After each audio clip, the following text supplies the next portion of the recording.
As we're troubleshooting our Cisco Catalyst switch infrastructure, it's really useful to be able to see what layer 2 adjacencies exist off of this switch.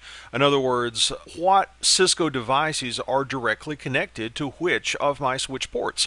Maybe it's a router, maybe it's a Cisco IP phone, maybe it's a Cisco switch, maybe it's some sort of a Cisco server. If we have a device connected to a switch port that is running CDP, the Cisco Discovery Protocol, we can get some information about that directly attached device. Let's take a look at a few commands. We could do a show CDP to see the basic CDP operational parameters. We see that we're sending information about ourselves every 60 seconds, and after we receive information about a layer 2 adjacent device, we're going to keep that for 3 minutes. If we don't hear from them again, if we do, then that timer is going to be reset. And let me expound on that concept of layer 2 adjacent just a bit. When I say that a device is layer 2 adjacent, I'm saying that we don't need any layer 3 information. That attached device does not have to have an IP address. That is a huge concept. No IP address needed for this communication. It happens just at layer 2, and it only happens between devices, directly attached devices, that are speaking CDP. And today we probably want to be running CDP version 2. You see that we're sending CDP version 2 advertisements.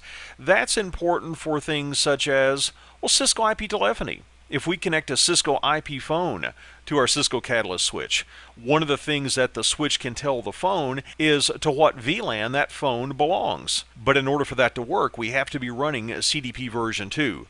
Let's take a look at our directly attached neighbors on this switch. What are our Cisco Layer 2 adjacencies? Let's do a show CDP neighbors command.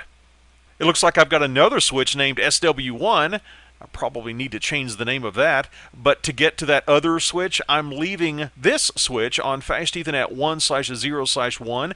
To get to the switch we've been dealing with, SW2, my egress interface is Fast Ethernet 1/0/2, and we can even see the port on the remote switch. The ingress port on SW2 is, as we've seen previously, gigabit 0/10. The S tells me that that neighboring device is a switch. It also supports a multicast protocol, IGMP, Internet Group Management Protocol, that's used for multicast traffic.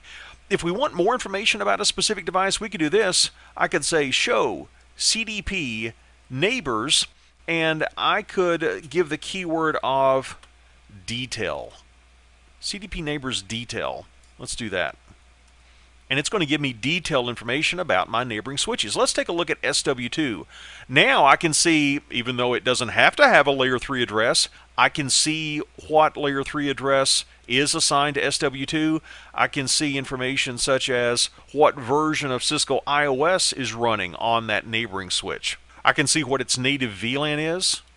I can even see VTP information. I can see it's in the CCNA VTP management domain. This gives me a much deeper level of visibility into my neighbors. And for that reason, you might want to turn this off on ports that are connecting to a different autonomous system, a network under someone else's administrative control. I remember one time when I was working at a local university, our internet service provider had not turned off CDP on their router, and I was able to get quite a bit of information about that router. They probably wouldn't want that information to be known. So we might want to turn it off, and I'll show you how to turn it off on an interface by interface basis if we want to do that. Let's take a look at the configuration. If we go into global configuration mode, if we want to turn off CDP globally on the switch, we could say no CDP run, and that's going to turn it off globally. Or if it is turned off, we could just say CDP run to turn it back on. That turns it on globally for the switch. We talked about version 2. If we did not want to run version 2, if we wanted to run version 1 for whatever reason, we would need to do a no CDP advertise -v2. That would make us be running in version 1 mode. Probably not a good idea unless you have a very specific need to do that. We've now seen how to enable or disable CDP globally, but what about on an interface by interface basis? Maybe we want to use CDP for most of the ports, but that one port that connects off to this other department, we don't want them to know about us. How do we turn it off for a specific interface, or turn it on for a specific interface?